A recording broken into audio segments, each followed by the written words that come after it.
Here's a tip if you're shooting a hinge with the click. As you're anchoring, make the click click versus anchoring, starting to aim, and then making it click. That will disrupt your shot process.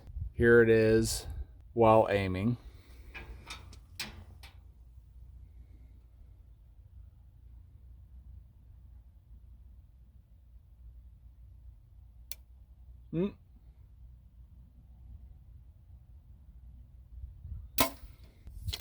Now here's one while anchoring.